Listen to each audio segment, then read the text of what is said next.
सत्यमेव जयते या ब्रीदवाक्याला सत्यात उतरवणारी महाराष्ट्रातील एकमेव मराठी वृत्तवाहिनी आजचा महाराष्ट्र। मुरबाड तालुक्यात अनेक ठिकाणी रस्ता पाणी पुरवठा योजनेचा बोजवारा उडाला असून मी आमदार झालो की मुरबाडमध्ये बारामती विकासाचा पेंटान राबवणार आहे। तालुक्यातील शेतकरी वर्ग यांचा विजेचा प्रश्न रस्ता पाणी पुरवठा योजना यांचा बोजवारा उडाला असून तसेच मुरबाड तालुक्यातील तीर्थक्षेत्र यांचा विकास झाला पाहिजे।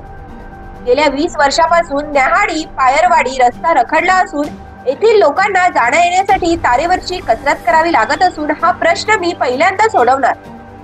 महाराष्ट्रात महाविकास आघाडी सरकार येणार असून सर्व मतदार यांनी कोणत्याही भूलथापांना बळी पडू नका असे भावी आमदार शैलेश वडनेरे यांनी सांगितले।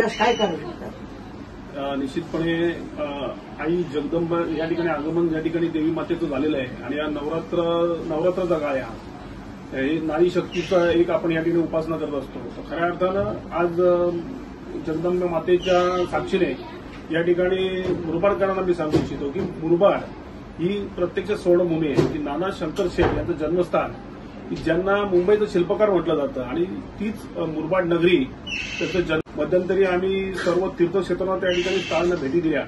म्हणजे मला वाटतं म्हसा या ठिकाणी खंडोबाचं मंदिर असो खांबलिंगेश्वर मंदिर म्हणून आपण जे प्रसिद्ध आहे त्याचप्रमाणे आंबेटेंबीला या ठिकाणी भीमाई मातेचं त्या ठिकाणी जन्मस्थान आहे। त्याचप्रमाणे स्मारक त्या ठिकाणी व्हायला पाहिजे अशा त्याचप्रमाणे मच्छिंद्रगड असो गोरखगड असो माळचा मठ असो ही सर्व सांस्कृतिक स्थळं या ठिकाणी मुरबाड नगरीमध्ये आहेत। परंतु या सर्व हे मुरबाड तालुका हा उपेक्षित ठरलेला आहे की ज्या राजकीय नेतृत्वाने याचा विकास करायला हवा होता या सर्व तीर्थक्षेत्रांना न्याय द्यायला हवा होता आणि त्या माध्यमातून मुरबाडमध्ये रोजगार उपलब्ध व्हायला पाहिजे होता त्याकडे संपूर्ण दुर्लक्ष झालं त्या ठिकाणी दिसून येत आहे। एवढंच नव्हे तर मुरबाडमध्ये आपण पाहतोय की आरोग्य सुविधा त्या ठिकाणी उपलब्ध नाही। अनेक ठिकाणी आरोग्य केंद्रांमध्ये डॉक्टर्स नाही त्या ठिकाणी त्यांना बराचसा स्टाफ नाहीये।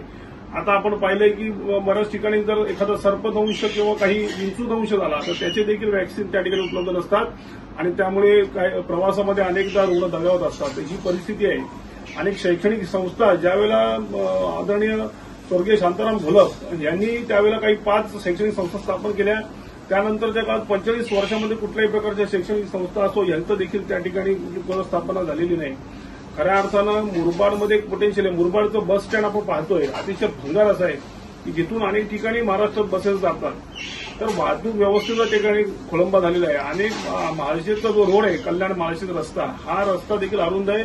अनेक तरुणांचा त्या ठिकाणी अपघात होत असतात। तर अनेक समस्या आहेत। पाण्याचा प्रश्न आहे मुरबाडमध्ये आहे। आज एमआयडीसी जी आहे ती एमआयडीसी देखील मृतप्राय होते। तर मुलांना रोजगार नाही शैक्षणिक संधी नाही आरोग्याच्या सुविधा नाही अशा प्रकारचा अपयश